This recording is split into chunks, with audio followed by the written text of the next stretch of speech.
আমিতো একো গম পোৱা নাই। কেঁচা চব্জি মই লৈ আছো, সপ্তাহিক বজাৰত একদিন আহোঁ। আজি মানে হঠাৎকে ৰাস্তাৰ পৰা গেটৰ মুখৰ পৰা ফিৰাই দিছে। এতিয়া চব্জি মই আমি কৰিম কি? এই আৰু এতিয়া কৈছে আজি বজাৰ নহয়, বুধবাৰে বজাৰত নাহা তহঁতে, বজাৰ নহয় এনেকৈ কৈছে। বজাৰ দুখন নেকি? বজাৰ দুখন, এটা এখন আৰু এখন বুধবাৰে বজাৰত। বুধবাৰ কোনখন বজাৰত আহিছে? আমি ৰবিবাৰে বজাৰখনত আছিলোঁ, এইটো সপ্তাহিক বজাৰ। কি কৈছে আজি? কৈছে যে আজি বজাৰ নহয়, বুধবাৰৰ বজাৰত যোনে যোৱা নাই সেইগিলা বজাৰ আজি নহয় আৰু এতিয়া ৰবিবাৰ বজাৰ বন্ধ। গেটৰ মুখৰ পৰা ফিৰি দিলা ফল গছে। এতিয়া কি কৰিম সেইটো ভাবি আছোঁ। ৰাস্তাৰ পৰা ফিৰি আহিলোঁ, কি কৰিম এতিয়া? কেঁচা চব্জি চব এখন এইগিলা বাগানা বন্ধাকবি, ইমান দামৰ চব্জি, কি কৰিম এতিয়া? চলি আছোঁ ঘৰখনত। এতিয়া আজিতো এইগিলা কৰিম কি? এতিয়া উপায় নাই দেখোন। ভালগিলা কেঁচা চব্জি নহ'লে তথাপি ৰাখিব পাৰিলোঁ হয়। অকল কেঁচা চব্জি। শুৱালকুছিত যি দুখন সাপ্তাহিক বজাৰ আছিলে, এখন বজাৰ বৰ্তমান অৱস্থা বেয়া। এইকাৰণে বেয়া, যিখন বজাৰ দুখন বজাৰ, এখন বজাৰৰ কেইজনমান ব্যক্তিয়ে আমাৰ বজাৰখনত অহা বেপাৰীবিলাকক তেওঁলোকে বন্ধ কৰি দিছে।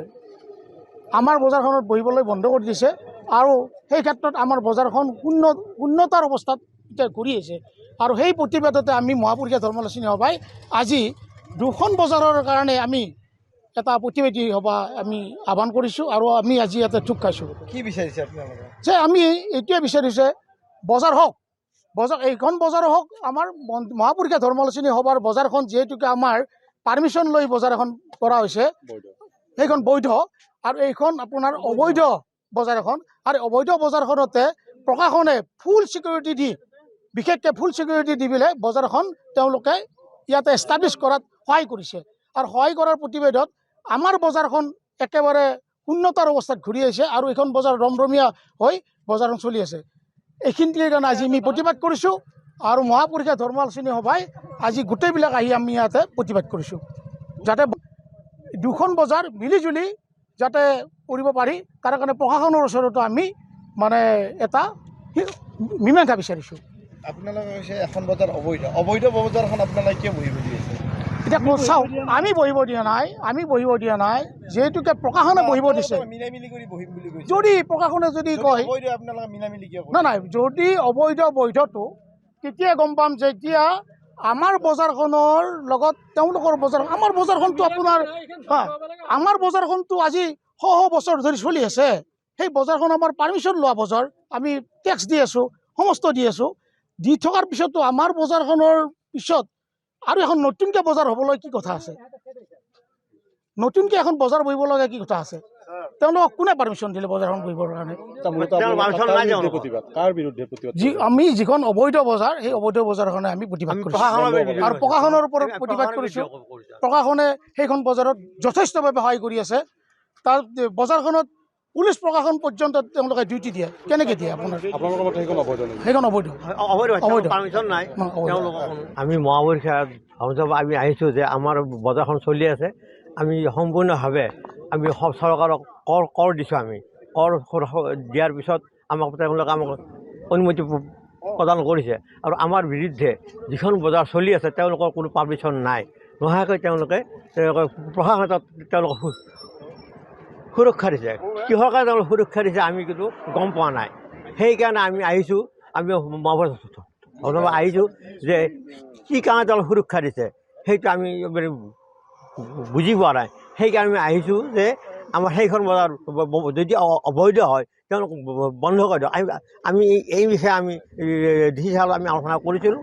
তেওঁলোকে কৈছে সেইদিনাখন তেওঁলোকৰ পাৰ্মিশ্যন নাই, তেওঁলোকৰ মতে এখন তাৰমানে ট্ৰেড লাইচেঞ্চ আছে, কিন্তু বজাৰৰ কোনো অনুমতি নাই। সেয়েহে আমি প্ৰতিবাদী কাৰ্যসূচী এইটো আমি চলাইছোঁ অবৈধ বজাৰৰ বিৰুদ্ধে। আৰু ইয়াতে আমাৰ প্ৰশাসনে আমাক সহায় কৰিব লাগে, সেইটো আমাৰ অনুৰোধ কৰিছে আমি প্ৰশাসনক। মহাপুৰুষীয়া ধৰ্ম আলোচনী সভা শ্ৰী শ্ৰী শংকৰদেৱ মন্দিৰ শুৱালকুছিৰ উদ্যোগত আমি সম্পূৰ্ণ জিলা পৰিষদৰ পৰা এখন মানে সাপ্তাহিক বজাৰ হোৱাৰ কাৰণে অনুমতি আমি লৈছিলোঁ আৰু সেই মৰ্মে আমি বজাৰখন আৰম্ভ কৰিম বুলি মনস্থ কৰিছিলোঁ আৰু বজাৰখন চলিও আছিল। কিন্তু আমাত কৰি আগতে এখন বজাৰ বহি আছিল শুৱালকুছিত অবৈধভাৱে, আৰু সেইখন বজাৰ বহি আছিল ৰাস্তাৰ দাঁতিতে, য'ত মানুহৰ নিৰাপত্তা নাই, য'ত মানে বজাৰৰ বেপাৰীবিলাকৰ বস্তুবিলাকৰ নিৰাপত্তা নাই, ৰাস্তাৰ ওপৰতে বস্তু বিক্ৰী কৰে আৰু মানুহ ৰাস্তাৰ ওপৰতে বজাৰ কৰিব লাগে। গতিকে সেইখন বজাৰ আল্টিমেটলি শুৱালকুছিৰ মানুহে মৌখিকভাৱে এইখন বজাৰ বন্ধ কৰাটোৱে বিচাৰে। আমাৰ বজাৰখন চলি আছিল, আমাৰ বজাৰখন চলি থাকোঁতে এনেকুৱা হ'ল তেওঁলোকে যিখন অবৈধ বজাৰ, আমি অবৈধ বুলি এইকাৰণে কৈছোঁ তেওঁলোকৰ কোনো ধৰণৰ অনুজ্ঞাপত্ৰ নাই।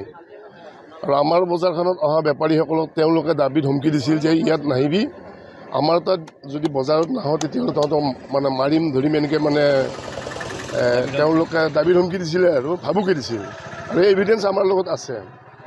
এতিয়া কথা হ'ল কি, আমাৰ বজাৰখনত যেতিয়া তেওঁলোকে আমাৰ বেপাৰীবিলাকক দাবী ধমকি ভাবুকিৰে অহা বন্ধ কৰিলে, আমি নিৰুপায় হৈছোঁ আৰু আমি শান্তিপূৰ্ণভাৱে গণতান্ত্ৰিক পদ্ধতিৰে আমি আজি প্ৰতিবাদী কাৰ্যসূচীটো লৈছোঁ, যাতে আমাৰ সকলো মানুহে বুজি পায়, অসমবাসীৰ আমি অৱগত কৰাইছোঁ আপোনালোকৰ মাধ্যমেদি যে অবৈধ বজাৰখনৰ দপদপনিত যিখন চৰকাৰে দিয়া বৈধ বজাৰ এখন বন্ধ হৈ যোৱাৰ উপক্ৰম ঘটিছে, তাৰ কাৰণে আমি আজি প্ৰতিবাদ কৰিছোঁ। যিকোনো খবৰৰ বাবে যোগাযোগ কৰক 7099017330 লগতে 7099017110 নম্বৰত।